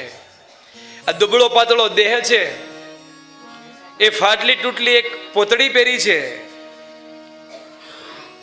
અને સુદામા નામનો બ્રાહ્મણ આજે દ્વારકા જવા માટે એ રવાના થયો છે. હારે જુઓ સુદામાજી દ્વારિકામાં જાય છે. હારે જુઓ સુદામાજી દ્વારિકામાં જાય છે. હારે જુઓ સુદામાજી દ્વારિકામાં જાય છે. એના મનનો મેરામણ છલકાય છે રે, એના મનનો મેરામણ છલકાય છે રે. જો સુદામાજી દ્વારિકામાં જાય છે. હારે જુઓ સુદામાજી દ્વારિકામાં જાય છે. સુદામા ધીરે ધીરે તૈયાર થયા છે અને દ્વારકાના માર્ગ ઉપર ચાલતા ચાલતા આગળ વધે છે. આમ કરતા કરતા આખો દિવસ નીકળી ગયો છે. પગમાં કાંટા અને કાકરા વાગે છે. રાત્રિનો સમય થયો છે, નિંદ્રા આવી ગઈ છે, ખબર નથી રહી. અને આ બાજુ ભગવાનને ખબર છે કે મારો મિત્ર, મારો સખા મને મળવા માટે આવે છે. પૌવાની પોટલી જષ્ટિકાએ લટકી. પૌવાની પોટલી મનમાં મનમોહનને મળવાની ચટકી. મનમાં મનમોહનને મળવા પછી ભાવ વિભોર બની જાય છે રે. જુઓ સુદામાજી દ્વારિકામાં જાય છે. હારે જુઓ સુદામાજી દ્વારિકામાં જાય છે. આમ કરતા કરતા સુદામા ધીરે ધીરે ધીરે ધીરે એ દ્વારકાના તરફ જાય છે. રાત્રે ઊંઘ આવી ગઈ છે, અતિ થાકી ગયા છે. ભગવાને ગરુડ મહારાજને યાજ્ઞા કરી. ગરુડ મહારાજે એ દ્વારકાના નગર સુધી પહોંચાડી દીધા. સવારનો પહોર થયો છે. ઊભા થાય, આજુબાજુમાં માણસોને જોવે છે. અને એ સુદામાએ કોઈને પૂછ્યું કે મારે દ્વારકાના નાથને મળવા માટે જવું છે. કોઈ રસ્તો બતાવ્યો અને સુદામા ધીરે ધીરે એ ગેટ સુધી પહોંચે. અને જે ગેટે વોચમેન હોય છે, જે એ દ્વારપાળ હોય, એને કહે છે કે મારે ભગવાનને મળવું છે, મારે મારા મિત્રને મળવું છે. દ્વારપાળ કહે છે કે બ્રાહ્મણ છો, યાચકના રૂપમાં આવ્યા છો, તમને કાંઈ જોતું હોય તો આપી દો. પણ આ તો દ્વારકાનો નાથ છે, રાજા છે, અને આ દુબળા પાતળા તમારા મિત્ર કેમ હોઈ શકે? સુદામા ઘણી વાર સમજાવે છે, પણ દ્વારપાળ માનતા નથી. આમ કરતા કરતા એમાંથી એક દ્વારપાળ મનની અંદર દયા આવે છે અને એ સુદામાને કહે છે કે તમે અહીંયા ઉભા રહો, ભગવાનને સમાચાર આપું છું. અને એ જ્યારે ભગવાનને સમાચાર આપવા માટે અંદર જાય, ભગવાન ઝરૂખામાં બેઠા છે, પટરાણીઓ એ ચમર ઢોળે છે અને સમાચાર મળ્યા કે ભગવાન તમને કોઈ મળવા માટે આવ્યું છે. અને ભગવાન કહે છે કોણ? તો કહે છે કે સુદામા નામનો બ્રાહ્મણ આવે છે. અને એ જ સમયે ભગવાન એના જગ્યાથી ઊભા થઈ અને દોટ મૂકી છે કે સુનતે હી દોડે ચલે આए मोहन लगाया गले से सुदामा को मोहन लगाया गले से सुदामा को मोहन हुआ रुक्मिणी को बड़ा ही अचंबा हुआ रुक्मणी को, बड़ा ही अचंबा ये मेहमान कैसा अजीबा गया है। अरे द्वारपालो कन्हैया से कह दो, अरे द्वारपालो कन्हैया से कह दो कि मिलने सुदामा करीब आ गया है, कि मिलने सुदामा करीब आ गया है। આ બાજુ ભગવાને દોટ મૂકી. અહીંયા ઘટના ઘટે છે કે ભગવાન જ્યારે દોટ મૂકે, ભગવાનનું વસ્ત્ર પડી જાય છે. ભગવાનને એ પગમાં એના ચપ્પલ એ ચાખડીઓ પહેરવાનો સમય રહેતો નથી. દોટ મૂકી અને ભગવાને એના મિત્રને ભેટી પડ્યા છે અને મિત્રને તેડી લીધા છે. ધીરે ધીરે બંને મિત્રો એ નગરની અંદર પ્રવેશ કર્યો. જે જગ્યા ઉપર ભગવાન કનૈયો જે ઝરૂખામાં બેસે છે, જે હિંડોળા ઉપર ભગવાન બેસતા હોય, ત્યાં આજે ભગવાને એના મિત્રને એ સુદામાને બેસાડ્યા છે. बराबर में अपने सुदामा बिठाए, चरण आंसुओं से शाम ने धुलाए, चरण आंसुओं से शाम ने धुलाए। न घबराओ प्यारे जरा तुम सुदामा, न घबराओ प्यारे जरा तुम सुदामा, खुशी का समा तेरे करीब आ गया है, खुशी का समा तेरे करीब आ गया है। अरे द्वारपालो कन्हैया से कह दो, अरे द्वारपालो कन्हैया से कह दो किधर पे सुदामा करीब आ गया है, किधर पे सुदामा करीब आ गया है। આ બાજુ બંને મિત્ર મળ્યા છે, ભગવાનને હિંડોળા પર બેસાડ્યા છે અને પટરાણીઓને કહે છે કે આજે મારો સખા, આજે મારો મિત્ર, આજે મારા પ્રભુ મારા ભગવાન મારે આંગણે પધાર્યા છે. ગરમ પાણી કરો, મારે ભગવાનના પગ ધોવા છે. અને પટરાણીઓની સાથે સાહેબ ભાગવતમાં એવું લખ્યું છે કે પાણી ન આવે ને એના પહેલા તો ભગવાને એના અશ્રુઓથી એ સુદામાના પગ ધોયા છે. બંને પતિ પત્ની મળી.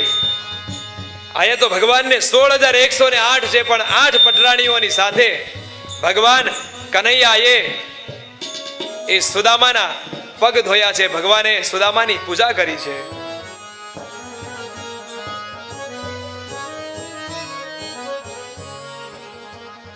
એ ભગવાનના પગ ધોયા છે.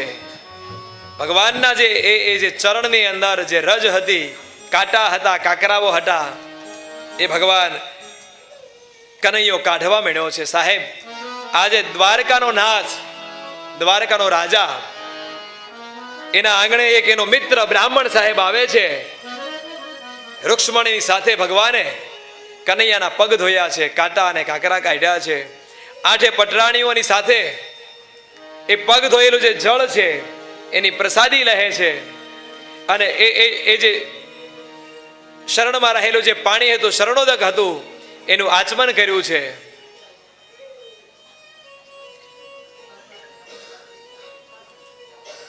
અને હવે બંને મિત્રો, બંને સખાઓ વાત કરે છે. ધીરે ધીરે બંને વાત કરે છે, પણ અહીંયા ઘટના એવી ઘટે કે સુદામા જે ઓલી એ ફાટલી તૂટલી જે એ પોતળીમાં પવા હતા ને એને હંતાડે છે. મનમાં વિચાર કરે કે એટલો મોટો મહેલ, આ સોનાની નગરીનો માલિક, અને હું આ ફાટલી તૂટલી પોતળીમાં પવા અને કેમ આપું? બંને વાત કરતા કરતા કનૈયો પૂછે છે કે ભાઈ લગ્ન કર્યા કે નહીં? સુદામા કહે છે કે હા ભાઈ. પણ સુદામાએ પ્રશ્ન કર્યો કે ભાઈ મિત્ર સખા તે લગ્ન કર્યા? કનૈયો કહે કે આજુબાજુમાં જ્યાં દેખાય ને આ બધી મારી પટરાણીઓ છે. સુદામા વિચાર કરવા માંડ્યા કે એકનું પૂરું નથી થતું, 8 ને લઈને બેઠો છે. પણ આજે કાળિયો ઠાકર સાહેબ, દ્વારકાનો માલિક, દ્વારકાનો નાથ, એને ખબર છે કે આ કાંઈક આ કનૈયો હંતાડે છે. હજી આ સુદામા મારો મિત્ર છે ને, એ કાંઈક હજી સંતાડે છે. સુદામા ઓલી પવાની પોટલીને હંતાડે છે, બંને વાત કરે છે. અને વાત કરતા કરતા સાહેબ કનૈયાને ખબર છે કે મારો મિત્ર શું લઈને આવ્યો છે. અને હાથમાંથી જોટી અને એ જે પવાની પોટલી હતી ને, એ ભગવાન કનૈયાએ લીધી છે. ધીરે ધીરે એની ગાંઠ છોડે છે. અને જ્યાં આ પવાની પોટલી હાથમાં લીધી અને ગાંઠ છોડે, ભાગવતમાં એમ કહે છે કે અહીંયા 3 ઘટનાઓ ઘટે છે. પહેલા તો કે 8 રાણીઓ ખખડાટ હસવા લાગી છે. ગરીબની ઠીકડી કહી ને, આ 8 પટરાણીઓને એવું થયું છે મનમાં. પટરાણીઓ હસે છે અને સુદામાને મનમાં સંકોચ થયો છે કે આ હોનાની નગરીનો માલિક અને હું જે આ પવાની પોટલી લઈને આવ્યો છું, આ કનૈયો છોડે છે અને આ એની જે એની પટરાણીઓ છે ને, એ મારા ઉપર હસે છે. સુદામાને સંકોચ થઈ નીચે જોવે છે. અને ત્રીજી ઘટના સાહેબ એવી ઘટે કે કૃષ્ણના આંખમાંથી અશ્રુ વહેવા લાગી છે. કનૈયાને માં યશોદા અને ગોકુળની યાદ આવી છે. પવાને જોયા ને, એની એ જે નાનપણ હતું ને, કનૈયાને અહીંયા નાનપણ યાદ આવ્યું છે. કનૈયો કહે કે હું નાનો હતો, માં એ મને પવા ખવડાવતી. શરદ પૂર્ણિમા હોય, રાત્રિના સમયે એ દૂધની અંદર એ ચંદ્રમાના એ શીતળ પ્રકાશમાં અમે એ પવાને મૂકીએ અને એ પવા અમે ખાતા હતા. અહીંયા 3 ઘટનાઓ ઘટે છે. અને કનૈયો રડવા લાગ્યો છે. આમ કરતા કરતા ભગવાને 1 મુઠ્ઠી પવા કનૈયાના ખાધા છે. ખાધા છે એટલું નહીં, 1 મુઠ્ઠી પવાને ખાધી અને જેટલું દ્વારકા વાળા પાસે છે એટલું સુદામાને આપ્યું છે.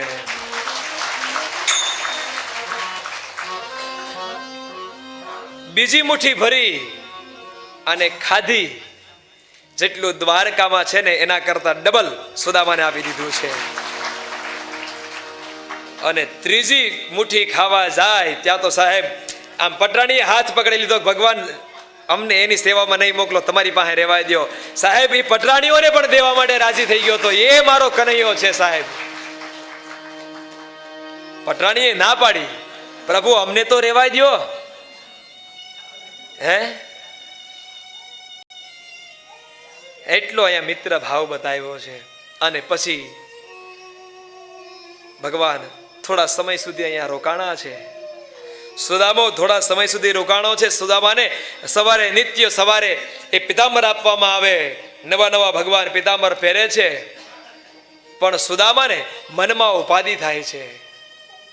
વિચાર કરે કે હું અહીંયા વહી આવ્યો છું, ઘરે શું થતું હશે. અને સુદામાને જેટલી ચિંતા નથી થતી ને, એના કરતા ડબલ સાહેબ એ દ્વારકાધીશ એની ઉપાધિ કરે છે. શું કામ?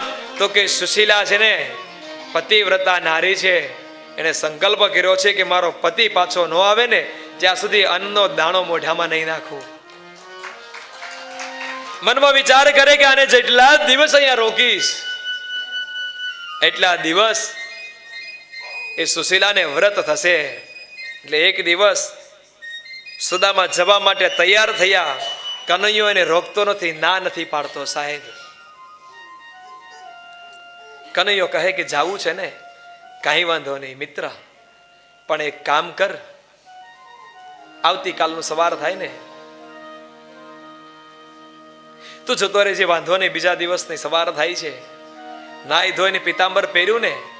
કનૈયો કહે કે આ તો રાજ્યનું કહેવાય, આ તો નગરનું છે, આને મૂકી દે. તારું પિતાંબર પહેરીને તું જે આવ્યો છે ને એ પહેરીને જા.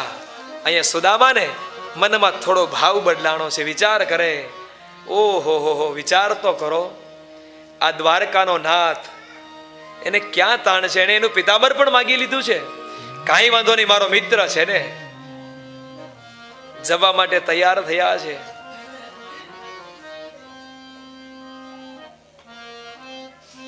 કનૈયો જ્યારે સુદામા રજા લેવા માટે તૈયાર થયા એટલે કનૈયો બે હાથ જોડીને કહે છે કે તારે મિત્ર જવું હોય ને તો કાંઈ વાંધો નહીં, તમારે તું સુખીથી તારા ઘરે જા. અને સુદામા ધીરે ધીરે એ રાજમહેલની સીડીઓ ઉતરે. આ બાજુ ઉદ્ધવ કહે કે અરે ભગવાન, તમે ઘણીવાર મને એમ કહો કે મારો મિત્ર સુદામો છે સાહેબ એ હાલીને આવ્યો, તમારે ક્યાં તાણ છે? તમારે કમસે કમ પિતાંબર લઈ લીધું એનો વાંધો નહીં, પણ તમારે એક રથ તો મોકલવો તો ને. હે, એને મૂકવા માટે એક રથ મોકલવો તો. કનૈયો કહે કે સાહેબ, જે મારી પાસે માગવા માટે આવ્યો છે એ માગી ન હકે તો આ દીધું એને હું કેમ બતાવું?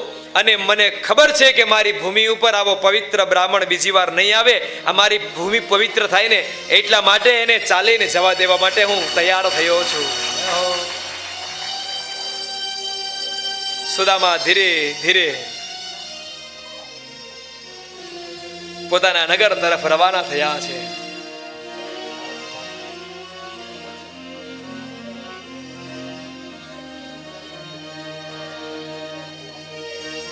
ઉદ્ધવ કહે છે કે તમે રથ ન લઈ આપો તો કાંઈ વાંધો નહીં, પણ એને તમે એટલું તો કયો કે હવે તમારે ત્યાં ઉપાધિ કરવા જેવું કાંઈ નથી. કનૈયો બીજી વાર કહે કે સાહેબ, માગનારો માગી ન હકે તો મેં દીધું કેમ હું કહી શકું? દેનારો કેમ બતાવે? સુદામાને ખબર નથી કે કનૈયાએ મારા ઉપર એવી કૃપા કરી છે કે એની પાસે છે એના કરતા ડબલ મને આપી દીધું છે. અને એટલા માટે તમે પોરબંદરમાં જાઓ ને તો જ્યાં સુદામાનું મંદિર છે ને, કદાચ એ દ્વારકાના મંદિર કરતાંય મોટું છે. ભગવાને એના મંદિર કરતાંય ત્યાં મોટું છે. બીજી વાત એ પણ કહું કે સુદામાનું જે મંદિર છે ત્યાં 3 રસ્તાઓ પડે છે. અને આજની આ કન્સ્ટ્રક્શન લાઈનમાં જો આપણે વાત કરી તો આજુબાજુમાં રસ્તા નીકળતા હોય ને જગ્યાની કિંમત વધારે હોય. દ્વારકામાં જાઓ એકે રસ્તો આજુબાજુમાં નથી પડતો. એટલે ભગવાને એના કરતા પણ વધારે એના મિત્રને આપ્યું છે. અને એના પછી શ્રી સુખદેવજી મહારાજ રાજા પરીક્ષિતને 2 અધ્યાયમાં સૂર્યગ્રહણની કથા બતાવે છે. કહે છે કે ગ્રહણનો સમય હોય એ સમયે આપણે ભગવાનનું જપ તપ યજ્ઞ કરવું જોઈએ. આ બાજુ યાદવો અને પાંડવો કુરુક્ષેત્રના મેદાનમાં પધાર્યા છે બીજી વાર. અહીંયા એમ કહેવાય કે ગોકુળ વાળા પણ બધાય ત્યાં પધાર્યા છે. 2 અધ્યાયની અંદર કુરુક્ષેત્રની કથા બતાવી છે. પહેલી વાર તો કે જ્યારે અર્જુન એ કૌરવોની સાથે લડતો હતો અને 700 શ્લોકમાં ભગવાને ગીતાનો ઉપદેશ આપ્યો છે.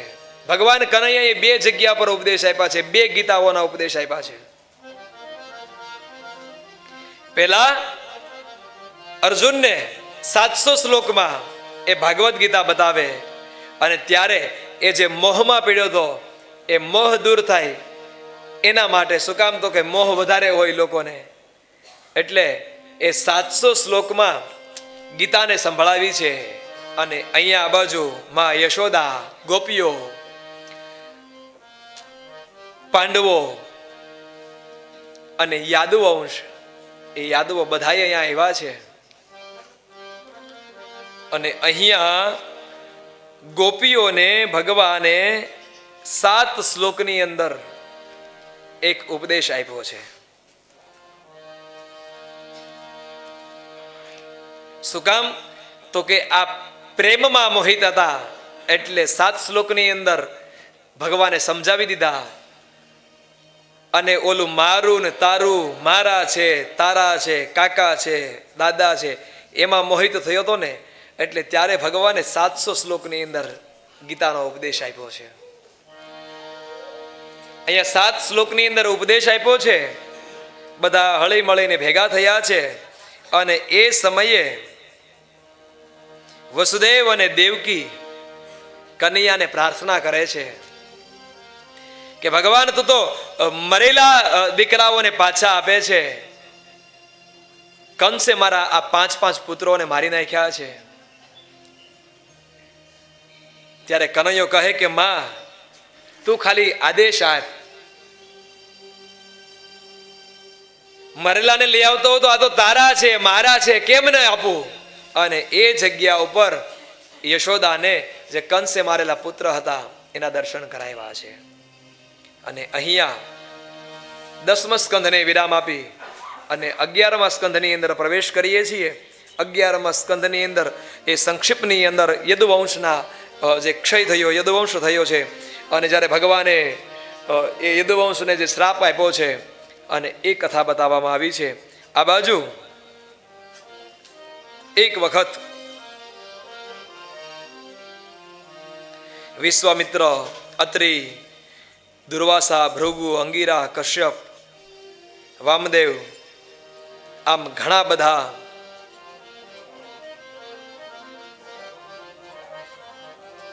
એ પિંડારા ક્ષેત્રની અંદર ઉપસ્થિત થયા છે.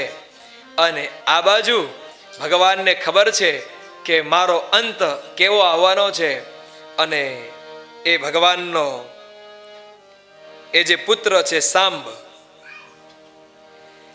એ સ્ત્રીનું રૂપ લઈ અને આ બધા ઋષિ મોહરા મહારાજો સંતો હતા ત્યાં આવ્યા છે.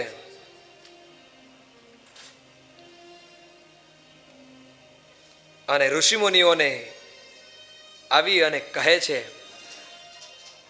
સ્ત્રીનું તો રૂપ લીધું છે, પણ ગર્ભવતી સ્ત્રી હોય, એ પેટનો ભાગ હતો,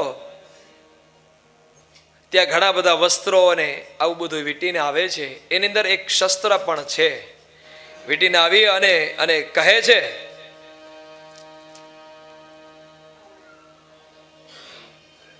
ઋષિઓને કહે છે કે આ એક કન્યા આવી છે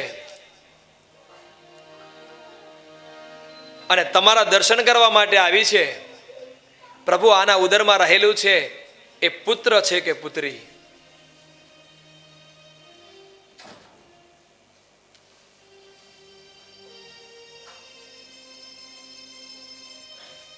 કાળ હોય ને ત્યારે તમારી બુદ્ધિ ભ્રષ્ટ થાય છે. ઋષિ ક્રોધમાં આવીને કહે છે કે નથી દીકરો કે નથી દીકરી, પણ જા, એના પેટે જે છે ને એ તમારા વંશનો નાશ કરનારો એ હળમુસળ આવશે. અહીંયા શ્રાપ આપી દીધો છે. અને યાદવો ભયભીત થયા છે. એ વસ્ત્ર કાઢ્યા અને એમાંથી એક એ ટુકડો નીકળે છે. એ લઈ અને કનૈયાની પાસે તો નથી ગયા, પણ ઉગ્રસેન મહારાજની પાસે આવીને ઉગ્રસેનને કહે છે. ઉગ્રસેને એ જે એ લોખંડનો ટુકડો હતો એને ઘસવા લાગ્યા છે. સમુદ્રમાં નાખ્યું છે. થોડો ટુકડો વધ્યો તો એને પણ નાખી દીધો છે. એ વનસ્પતિ, એ એરકા નામનું વનસ્પતિ થયું, એ પાણીના હિલોળાથી કાંઠા ઉપર આવ્યું ને એમાંથી વનસ્પતિ થઈ અને એ વનસ્પતિ યદુવંશનો નાશ કરનારી થઈ છે.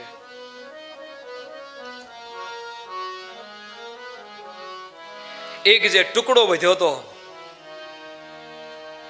એક માછલીએ ખાધો. જરા નામનો પારધી શિકાર કરવા માટે આવે, માછલી મળે છે, લઈ આવી અને એને ચીરે છે. એમાંથી ટુકડો નીકળ્યો. વિચાર કર્યો કે માછલીના પેટમાંથી કોઈ લોખંડનો ટુકડો નીકળે એ અતિ ઝેરી હોય છે. એનું જો ફણું બનાવીએ, એનું તીર બનાવીએ, એનાથી શિકાર કરીએ તો શિકાર જે કરવા માટે જાય એ તાત્કાલિક શિકાર મળે ને એનું મૃત્યુ થાય છે. એટલે એ પારધીએ બાણ બનાવ્યું છે. એ કથા બતાવી. નારદના સંવાદની કથા બતાવે છે. એના પછી નવ યોગેશ્વરની કથા બતાવે છે. આમ કરતા કરતા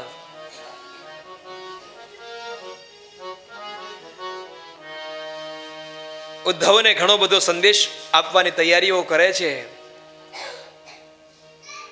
દત્તાત્રેયના 24 ગુરુની કથા બતાવી છે અને ભગવાને એ 11મા સ્કંદને વિરામ આપી, એકાદશ સ્કંદને વિરામ આપી અને હવે અંતિમ સ્કંદ જે છે એની અંદર પ્રવેશ કર્યો છે. અને 11મા સ્કંદની અંદર દિવ્ય 2 કથા બતાવી છે. એક તો ભગવાન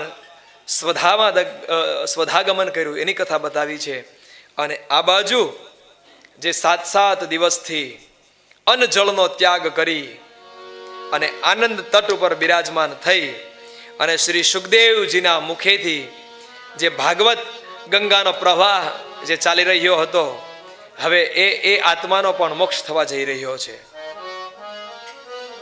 અને 12મા સ્કંદની અંદર ભગવાન ઉદ્ધવને ઉપદેશ આપવાની તૈયારી કરે છે. એ પેલા એક દ્વારકાના જે લોકો હતા બધાને અલગ અલગ કામ સોંપવા માંડ્યા છે, બધાને તૈયારીઓ કરવા માંડ્યા છે અને એને કહે છે કે હવે આપણે અહીંયાથી સ્થળાંતર કરવું છે.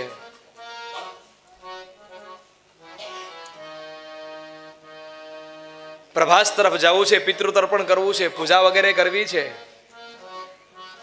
બધા તૈયાર થઈ ત્યાં આવ્યા છે. ભગવાનને ખબર છે કે હવે અંત સમય આવી ગયો છે અને એ યદુવંશ શ્રાપ છે ને સાહેબ, એ કોઈને છોડતો નથી. એરકા નામની વનસ્પતિ હતી, એને લઈ આવી અને એનું એ રસ બધા પીવા માંડ્યા છે. એ મદિરા થયું અને મદિરામાં બધા એટલા બધા એ મદિરા પાન કર્યું છે તો અંદરો અંદર મરવાની શરૂઆત થઈ ગઈ છે. ભગવાને ત્યાં યદુવંશને મરાવ્યો છે. બધાને ઉપદેશ આપે છે, બધાને કંઈક ને કંઈક વસ્તુ બતાવે છે, પણ ઉદ્ધવ છે એને કાંઈ કામ સોંપતા નથી. ઉદ્ધવ ઘણી વાર ભગવાનની સામે આવે છે અને ભગવાને એ પ્રાચીના પીપળાની નીચે બેઠા છે. ઉદ્ધવ ત્યાં આવી ભગવાનના એ જે શરણ છે પકડી અને રુદન કરવા લાગ્યા છે. ભગવાનને કહે છે, પ્રભુ આ બધું શું થઈ રહ્યું છે? ત્યારે ભગવાન કહે છે કે ઉદ્ધવ તને બધી જ ખબર છે. ઉદ્ધવને બધો જ ત્યાં બેસી અને ઉપદેશ ભગવાને આપ્યો છે અને છેલ્લે ઉદ્ધવ એક પ્રશ્ન કરે કે પ્રભુ કળિયુગની શરૂઆત થશે, કળિયુગમાં જીવાત્મા ક્યાં જશે? છેલ્લો ઉપદેશ એને આપે છે કે મારું જે નિસ્તેજ છે ને એ હું ભાગવતની અંદર પધરાવું છું. જે મારા ભાગવતનો આશ્રય લે છે, જે મારા ભાગવતનું પડખું લે છે, એનો હું સાક્ષાત ઉદ્ધાર કરીશ. ભગવાન હવે એની લીલાને સમેટે છે. દારૂક રથ લઈને આવ્યો. ભગવાન કહે છે કે તારા રથની મને જરૂર નથી, પણ જા દારૂક એ દ્વારકા વાળાને કહી દે કે આજથી દ્વારકા છોડી દે. આજથી 7મા દિવસે એ દ્વારકા એ પાણીમાં ડૂબી જવાની છે.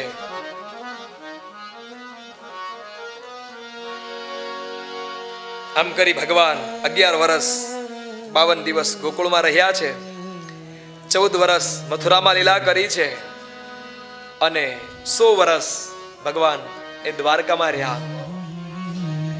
અને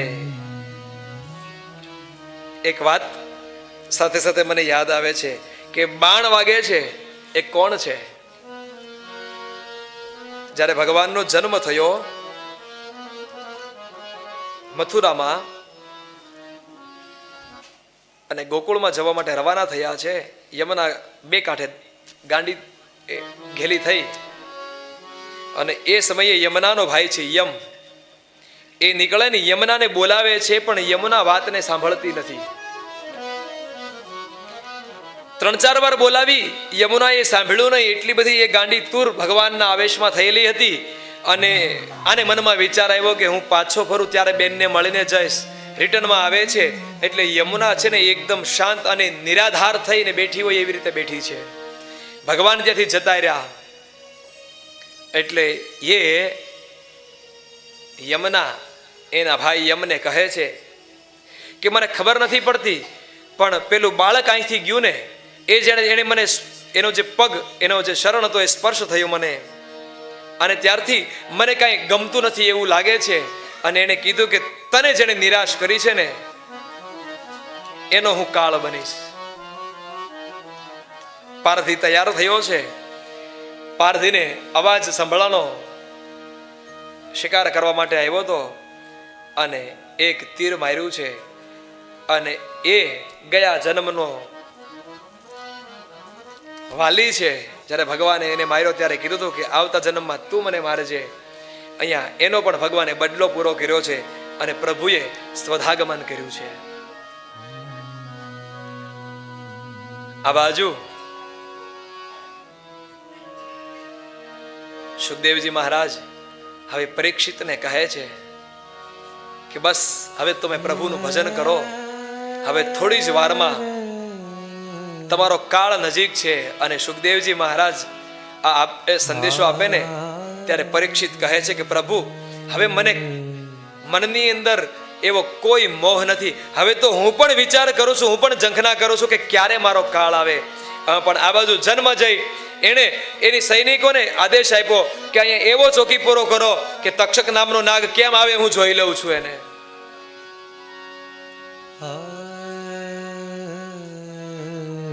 બંદોબસ્ત કરાવ્યો છે. તક્ષક વિચાર કરે છે કે હું આવો તે કેવો અભાગ્યો કે જે 7 દિવસ મારા ભગવાન દ્વારકાધીશનું શરણું લઈને બેઠો હોય અને એને મારે કરડવાનો સમય આવ્યો છે. પણ ભગવાનની યાજ્ઞા છે ને મને જવું પડશે. આ બાજુ સુદામા નામનો એક બ્રાહ્મણ છે અને મનની અંદર એની વિદ્યાનો એને પાવર છે, એના તંત્રનો એનો પાવર છે. ઘણા આપણને ડર બતાવે ને કે અમે રાતે બેહી જઈએ તો અમે આમ કરી નાખીએ. આ પણ એક કાળને ડર બતાવે છે. તક્ષકને કહે છે કે હું જોઈ લઉં છું તારી કેવી તાકાત છે. મારી પાસે એવી ઔષધિ છે તું જેટલા ડંસ આપે ને હું આને ઉભો કરી દઉં. અને મને ખબર છે કે જન્મજય તો રાજા છે, એના પિતાને કદાચ હું બચાવી લઉં તો મને ઘણું બધું ધન આપશે. આવું કરતા હોય ને એ બધું બંધ રાખજો.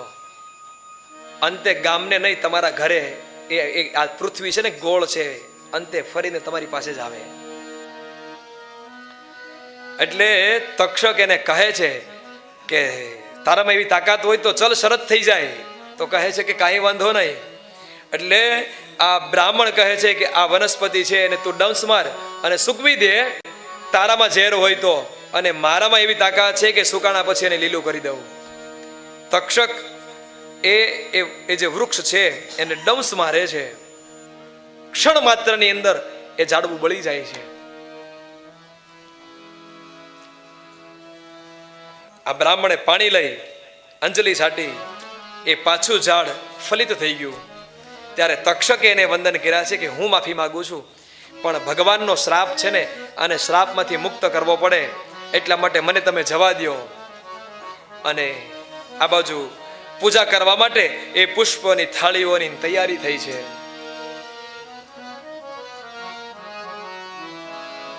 તક્ષકે નાનું એવું એક કીડાનું રૂપ લીધું છે. જગ્યા એવી હતી કે એના મૂળ સ્વરૂપમાં જઈ ન શકે, એટલે કીડાના રૂપમાં એ ત્યાં પધાર્યો છે.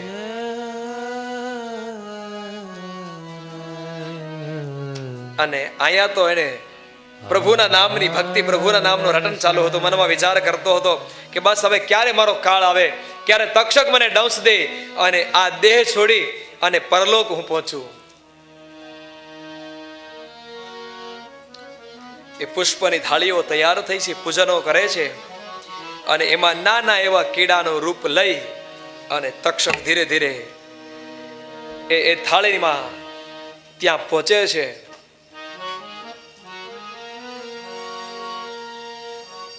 પૂજા કરતા કરતા પરીક્ષિતની આંખ ખુલે છે અને કીડાના દર્શન થાય છે. એને વંદન કરે છે. ખબર છે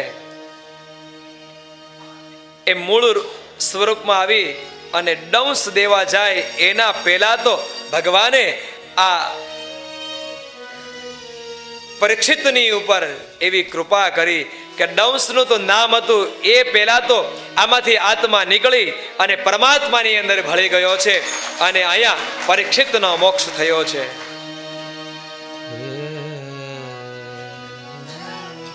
સુખદેવજી મહારાજ એ પરીક્ષિતના મોક્ષની કથા બતાવી અને અહીંયા કથાને વિરામ આપે છે.